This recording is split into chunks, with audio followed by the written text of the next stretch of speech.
Olá,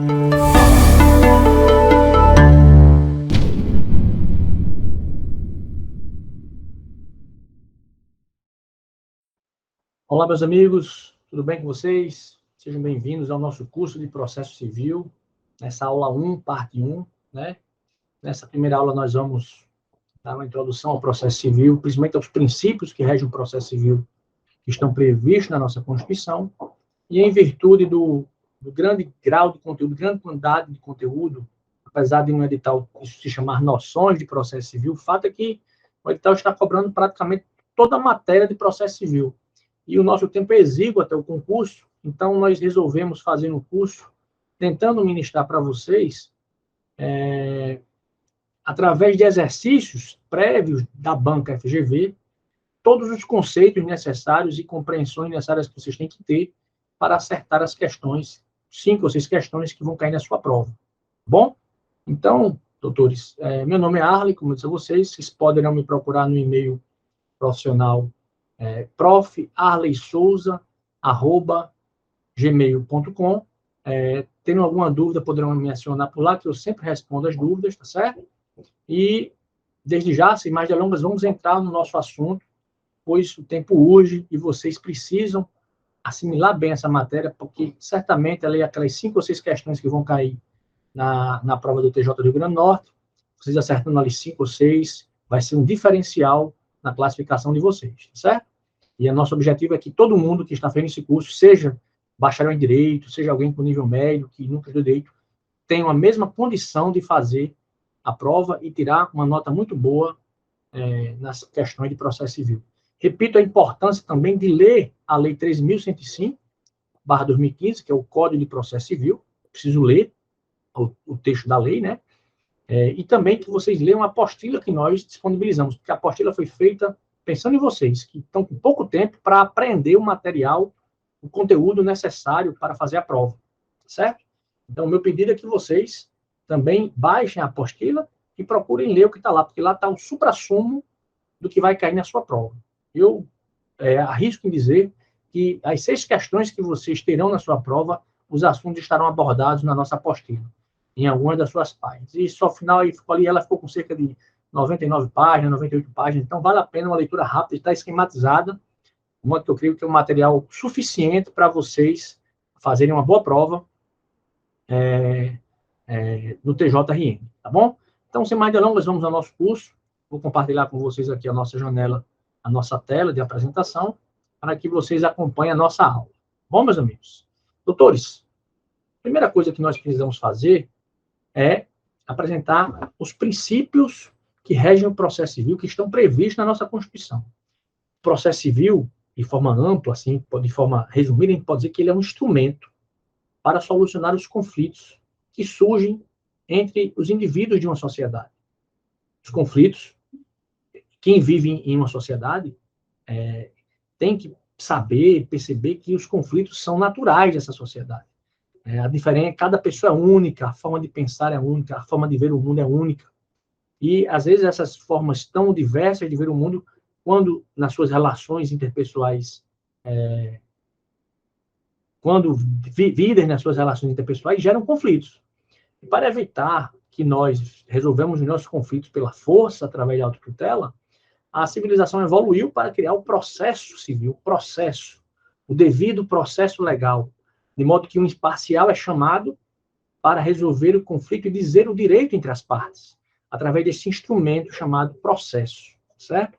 Então, o processo é um conjunto de atos que visa esclarecer a um terceiro interessado quem tem razão com base no que diz a lei, né? Com base no que diz as leis, o ordenamento jurídico, a Constituição, o Código Civil, o Código de Processo Civil, certo? Então, o processo é isso, essa noção inicial que eu preciso passar para quem não é da área, poder compreender o que nós vamos começar a tratar a partir de agora. E a nossa Constituição, ela expressa em alguns princípios do processo. O primeiro princípio em que ela expressa é o princípio do devido processo legal. Ela expressa nesse princípio no artigo 5º, inciso 54, quando ela diz que ninguém será privado da liberdade ou de seus bens sem o devido processo legal. Isso é um direito fundamental, uma garantia fundamental que vocês certamente vão estudar com o nosso professor de constitucional, mas que está diretamente associado ao processo civil. Por isso que eu trouxe para cá. O devido processo legal, meus amigos, é a obediência ao ordenamento jurídico e às garantias processuais de todas as partes, para que, após esse processo ter acontecido, ele seja válido, e aí, a partir dele, possam resultar sanções ao perdedor, né? Aquele que foi vencido no processo. Né? Não é possível violentar a liberdade das pessoas, o patrimônio, os seus bens, sem o devido processo legal. O nosso ordenamento jurídico não autoriza isso, e nem a Constituição. Isso está expresso na nossa Constituição. Então, é muito importante vocês associarem essa ideia do devido processo legal. Ele é a origem de todos os outros princípios processuais. É dele que decorre, por exemplo, o princípio do contraditório e da ampla defesa, que garante àqueles que estão envolvidos no processo o direito de produzir provas a seu favor, o direito de se manifestar sobre as alegações da outra parte, contraditar, por isso que chama-se contraditório. Então, é esse devido processo legal que impõe e do qual resultam todos os demais princípios processuais e direitos processuais das partes, tá certo? Dito isso, apresentado o primeiro princípio do processo expressamente previsto na Constituição, nós vamos aqui falar de outro princípio importante, que é o princípio da investidura, que diz que ninguém será processado nem sentenciado, senão pela autoridade competente, né? O que é que esse princípio quer dizer? Veja, não é qualquer pessoa no processo civil que pode decidir, que pode definir e dizer o direito. Apenas quem tem a função jurisdicional, ou seja, quem está devidamente investido na função jurisdicional, pode dizer o direito, ou seja, pode praticar jurisdição. Essa é a regra no processo civil e nos processos em geral. Essa é a regra. Excepcionalmente, é possível que em algumas questões juízes leigos decidam, mas a regra no nosso sistema jurídico, sistema de jurisdição única, que é o sistema que o Brasil adotou, diz que somente uma pessoa devidamente competente, investida no cargo de magistrado, é que tem o poder de dizer o direito. Certo? Princípio da investidura. Outro princípio constitucional previsto é o princípio do juiz natural, né? Diz o artigo 5º, inciso 37, que não haverá juízo ou tribunal de exceção. O que é um juiz ou tribunal de exceção, professor? Um juiz ou tribunal de exceção é aquele que é criado normalmente depois do fato acontecer, ou que é escolhido por alguma autoridade ou por alguma das partes para julgar a sua causa. Ora, se eu posso escolher o juiz que vai julgar a minha causa, há uma grande chance de eu escolher algum juiz que tenha simpatia pelas minhas teses ou por mim, né? E isso quebra a ideia fundamental de um juiz imparcial. Então, é vedado a criação de juiz ou tribunal de exceção, certo? Esse princípio se dá o nome de princípio do juiz natural, e é dele também que decorre a necessidade de haver distribuição dos processos. Quando você protocola um processo em juízo, ele vai ser autuado e vai ser distribuído aleatoriamente para um dos juízes possivelmente, previamente, competentes para analisá-lo, né? Então, normalmente, nós temos aí um rol de juízes competentes, previstos em lei anteriormente. A parte que se sente lesada em algum dos seus direitos ou ameaçada entra com a petição inicial, protocola a petição inicial através do assessoria de um advogado. Essa petição ela é distribuída de forma aleatória em um dos juízes, de modo que o advogado não pode escolher qual juiz vai decidir o seu caso. Se o advogado pudesse escolher, estaria se desrespeitando o princípio do juízo natural, ou da vedação aos tribunais de exceção, certo? Esse diríamos aí, o terceiro princípio previsto expressamente na nossa Constituição. Além do princípio do juiz natural, nós temos o princípio do contraditório e ampla defesa, que eu acabei adiantando para vocês, que diz que aos litigantes em processo judicial ou administrativo, veja que também em processo administrativo é preciso respeitar o devido processo legal e o contraditório e ampla defesa, e aos acusados em geral serão assegurados o contraditório e ampla defesa, com os meios e recursos a ela inerentes. Vejam bem, meus amigos. Contraditório e ampla defesa. O que é isso, professor?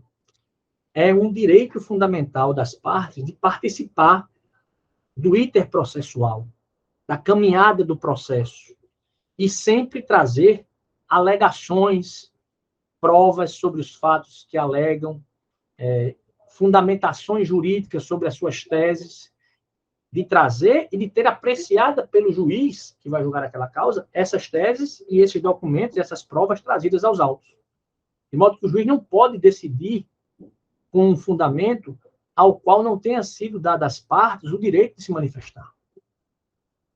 Isso é decorrência do princípio do devido processo legal e é chamado de princípio do contraditório e da ampla defesa. Todos têm o direito de contradizer e contraditar as teses alegadas pela outra parte no processo, né? Aquele com quem ele está em lide, e também apresentar matéria de defesa, apresentar provas que justifiquem, que confirmem as suas alegações. Outro princípio muito importante expresso na nossa Constituição é o princípio da inafastabilidade de jurisdição, o princípio de acesso à justiça, que diz que a lei não excluirá da apreciação do Poder Judiciário lesão ou ameaça a direito. Princípio muito importante que garante a cada cidadão brasileiro exercício dos seus direitos processuais e a busca da proteção dos seus direitos materiais em juízo.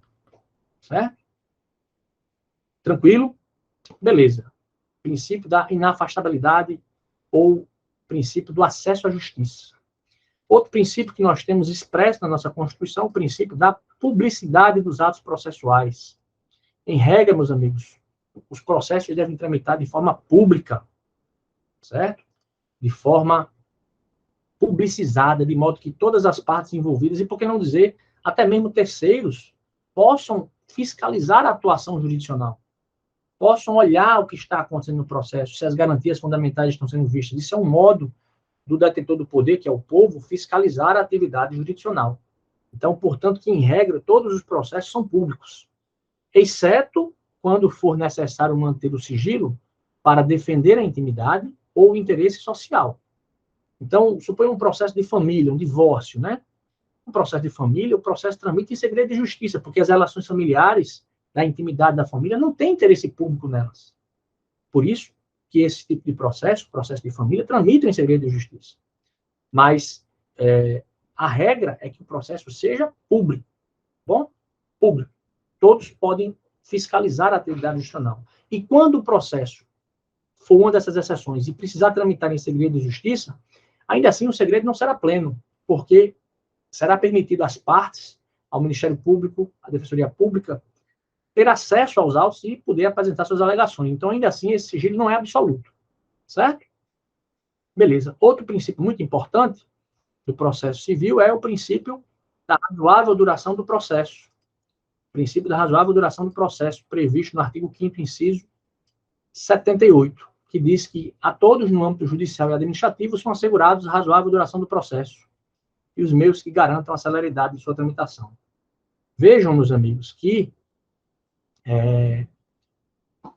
razoável duração do processo não quer dizer processo atabalhoado, processo apressado. Os processos têm que ter um tempo razoável, mas ele tem que ter o seu tempo para ser solucionado. Até porque o autor precisa peticionar, trazer suas alegações, apresentar suas provas. O réu tem direito de se defender, trazer suas alegações, apresentar suas provas. E o juiz tem que ter um tempo para, analisando as alegações de um e de outro, tomar a decisão. Então, ser razoável, ter razoável duração, não quer dizer ser atabalhoado, apressado, não. Mas também não pode ser lento a ponto de o processo todo tramitar e, ao final, o indivíduo ganhar não conseguir levar o seu direito, não conseguir concretizar o seu direito. Tá bom? Então, fiquemos atentos a esse princípio muito importante, razoável duração do processo. Depois eu vou mostrar como é que eles caem nas questões da FGV, certo? Aí nós temos também o princípio da legalidade, que rege toda a vida do cidadão, né? Que tem a ver com a ideia de que ninguém será obrigado a fazer ou deixar de fazer alguma coisa, senão em virtude de lei. Esse princípio tem a ver com o fato de que diz que, dentro do processo, as partes, autor, réu, advogados, defensores públicos, Ministério Público, só são obrigados a fazer o que a lei manda, né? O juiz não pode, dentro do processo, criar rituais, né? Criar fases que não estão previstas na lei, de acordo com a sua vontade, só porque ele é o juiz. Não. Certo? O juiz tem que respeitar também, no tramitar do processo, o que o ordenamento jurídico manda, o que a lei manda, a lei processual manda. Então, a todos, ninguém está obrigado a fazer ou deixar de fazer alguma coisa, não em virtude de lei, inclusive dentro da seara processual. E, por último, o princípio que eu queria trazer para vocês, também associado com o direito processual, é o princípio também chamado direito de petição, né? O princípio do acesso à justiça e do direito de petição, que está previsto aqui no artigo 5º, inciso 34, que diz que a todos são assegurados, independentemente do pagamento de taxas, o direito de petição aos poderes públicos, em defesa de direitos ou contra a ilegalidade ou abuso de poder. Ou seja, quando o indivíduo procura o Poder Judiciário peticionando para ver o Judiciário decidindo sobre algo que ameaça ou que está lesionando seu direito, ele está exercendo um direito fundamental chamado direito de petição. Esse princípio está associado também ao processo civil, certo? Então, principalmente essa linha A, que eu estou grifando aqui para vocês verem.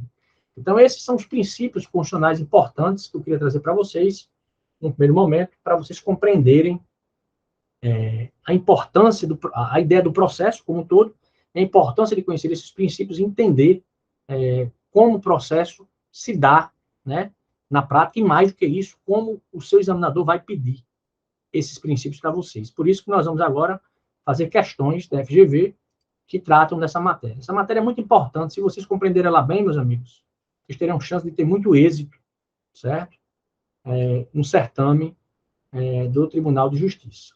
Então, vamos para a primeira questão. A questão envolvendo aí o cargo de técnico da Defensoria Pública do Rio de Janeiro, questão recente, 2019, certo? Sobre processo civil. Beleza. Segundo o vigente Código de Processo Civil, o juiz proferirá a sentença no prazo de 30 dias. Veja que o Código de Processo Civil fixou um prazo máximo para que o juiz profira as suas sentenças, 30 dias, né? Bem como poderá, nas causas que dispensem a fase instrutória. O que é fase instrutória, professor? Fase instrutória é a fase em que as partes vão produzir as provas, tentando convencer o juiz. Primeiro, as partes peticionam, o autor peticiona para iniciar o processo. Aí, com a petição do autor, o juiz olha se a petição atende os requisitos e manda citar o réu. Aí o réu peticiona se defendendo, apresentando o que nós chamamos de contestação. Apresentadas as alegações do autor e do réu, o juiz vai fixar uma audiência de conciliação para tentar conciliar eles. Não havendo conciliação, o juiz vai marcar uma fase chamada de instrução probatória, em que as partes vão trazer provas de suas alegações. Realizada a fase de instrução probatória, o juiz pede que as partes apresentem as alegações finais e depois o processo vai para ele tomar a decisão.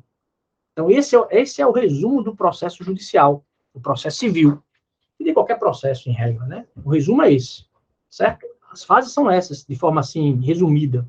E aí, dito isso, o juiz, em alguns casos, ele pode decidir, mesmo antes da produção de provas, quando houverem causas impeditivas da tramitação do processo, que ele possa conhecer de ofício, como a prescrição e a decadência. Então, isso tudo visa garantir uma celeridade processual, uma velocidade processual, certo?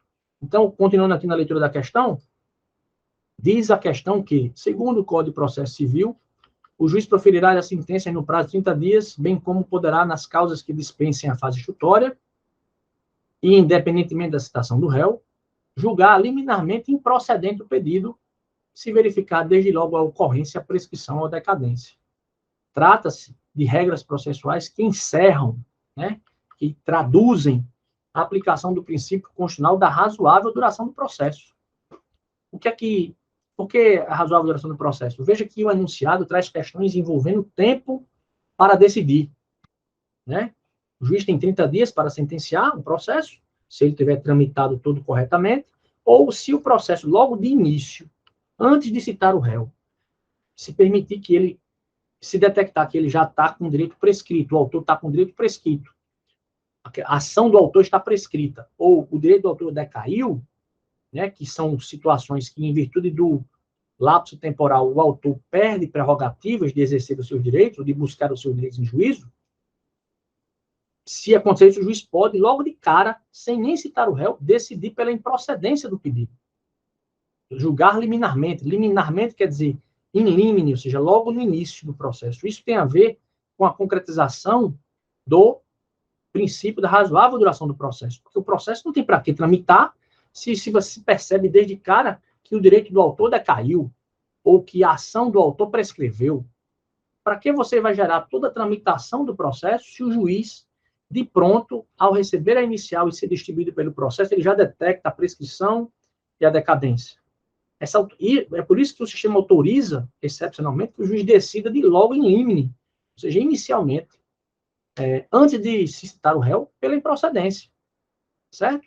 Essa autorização visa concretizar o princípio da razoável duração do processo, para evitar que o processo tramite de forma indevida, tenha todas as suas fases, para que ao final se reconheça o que já é reconhecível logo de início no processo.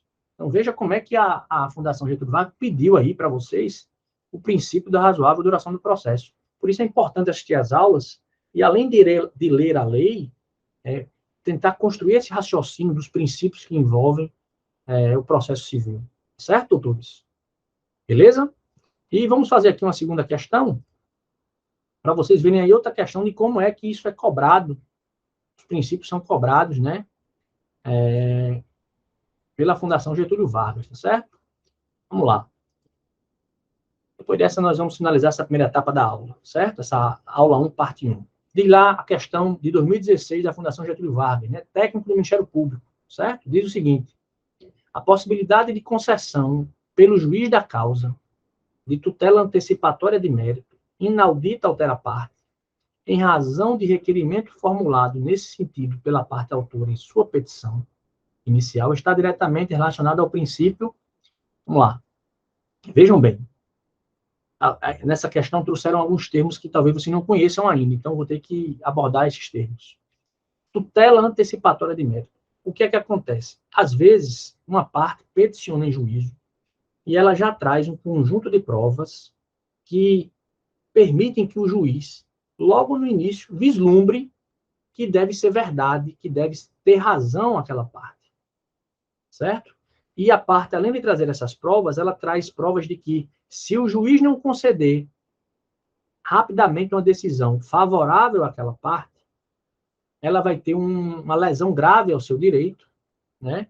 Ou ela vai ter um perigo de, ao final do processo, não obter a proteção do seu direito, que aparentemente é verossímil, já que ela já traz um conjunto de provas logo no início do processo. Provas documentais, certo? Que ela já tem que trazer bastante bem instruído essa petição inicial pedindo isso. Aí o juiz vê aquela petição dele. Um exemplo: o indivíduo está doente, certo? Prestes a morrer, o familiar, o representante dessa pessoa que está doente, prestes a morrer, ingressa em juízo pedindo que o juiz determine que o Estado faça a cirurgia do cidadão que está doente. A parte já vai trazer a petição inicial, laudo médico confirmando que aquela pessoa está doente, que se não fizer a cirurgia vai morrer, e o juiz, antes de ouvir o Estado na sua defesa, vai dizer: poxa, se eu não conceder isso agora, esse cara tem perigo de morrer. Então, eu preciso conceder inaudita altera parte, ou seja, sem ouvir o Estado, a ordem para que o Estado faça a cirurgia desse cidadão, senão ele vai morrer. Ele tem perigo na demora. Se eu demorar para decidir, se houver perigo na demora, perigo in mora, mesmo eu já percebendo aqui pela documentação trazida que é verossímil que ele está doente, e tem documentação comprobatória, laudo médico comprobatório que ele está muito doente, que se não fizer cirurgia ele vai morrer, se eu perceber isso, eu já concedo, sem nem ouvir a outra parte, a ordem para que o Estado faça a cirurgia. Porque eu estou querendo proteger um direito maior, que é a vida desse cidadão. Então, isso aí, essa possibilidade de juiz fazer isso, está associado com a ideia de que não se pode afastar do Poder Judiciário esse tipo de decisão. Tem a ver com a inafastabilidade do controle jurisdicional. É por isso que o juiz pode, mesmo sem ouvir a outra parte, isso é uma exceção, certo? Não é a regra, conceder antecipadamente o mérito daquele processo. Porque qual é o mérito daquele processo? É que o Estado faça a cirurgia, o pedido, né? O cara quer fazer a cirurgia, que o Estado pague a cirurgia, já que ele tem direito à saúde. O juiz sabe que ele tem direito à saúde. Está provado que ele está numa situação de grave risco de vida. Está provado previamente com a petição inicial. Se o juiz for esperar a defesa do Estado, o cara vai morrer se não fizer a cirurgia logo. Então, o sistema jurídico brasileiro autoriza essa decisão, certo? Para concretizar o princípio da inafastabilidade do controle jurisdicional, certo? Então, interrompendo aí a nossa exposição, finalizando essa primeira parte, nós já apresentamos aí como é que a FGV vai cobrar essas questões de princípios, tá certo? Fizemos essas duas questões e vamos fazer questões ao longo do nosso curso, tentando trazer para vocês o raciocínio, porque se vocês compreenderem apenas a lei, lerem a lei, não será suficiente. Por isso, vocês têm que ler a lei, assistir às nossas aulas e também ler a nossa apostila, que está bem direcionada para o certame, para o concurso da FGV. Bom, eu agradeço a atenção de todos, desejo sorte, desejo bons estudos e até a próxima. Olá, meus queridos amigos. Primeiramente, eu quero parabenizar a você que chegou até aqui nesse vídeo, estudando processo civil conosco, estudando direito civil conosco, ou direito eleitoral conosco. É um prazer tê-lo no nosso canal, recebendo conteúdo de qualidade que vai lhe ajudar na sua formação jurídica e também para que, se você pretender entrar em concursos públicos. Esse projeto é um projeto pessoal que eu tenho, que visa distribuir conhecimento com razoável qualidade para todos aqueles que queiram se formar, incrementar o seu repertório jurídico e intelectual e, mais do que isso, concorrer a cargos públicos. De toda forma, meus parabéns. Mas, se você gostou desse conteúdo e entende que esse conteúdo lhe ajudou no seu engrandecimento, e se você quer me ajudar nesse projeto, eu ficaria muito grato se você pudesse fazer um Pix para o número que aparece aí na sua tela, de modo que esse projeto possa ser incrementado, aumentado, já que até o presente momento eu tenho investido todas essas aulas, todas essas edições, têm sido financiadas por mim mesmo, com recursos próprios, e para eu poder expandir o projeto, eu preciso da sua ajuda. Então, qualquer valor que você fizer de Pix para o número que se apresenta aqui na sua tela será bem-vindo, não é obrigatório, só faça se você entender que vale a pena e que você queira, caso você queira ajudar na expansão desse projeto educacional do professor Arley Souza, e se você fizer, ficaria muito grato. Se não fizer, não tem problema, nós vamos tentar devagarinho expandir esse projeto, mas se você puder nos ajudar, ficaremos muito gratos. Um Pix de qualquer valor, seria, eu diria, uma ajuda, né, uma contribuição para que a gente possa incrementar esse nosso projeto. Bom, eu agradeço a atenção de vocês, continue nos estudos, a formação da gente ela é um caminho constante ao longo de toda a nossa vida, e se você pretende alcançar algum concurso público, não pode parar na metade. O concurso público é uma maratona, né? Não é uma corrida de 100 metros. Então, permaneça estudando, permaneça revisando, confie em você mesmo, que o seu baú do conhecimento está sendo enchido todos os dias que você assiste a aula com a gente, faz os exercícios com a gente e incrementa, né, seu repertório intelectual com a gente. Tá bom? Muito obrigado e até a próxima.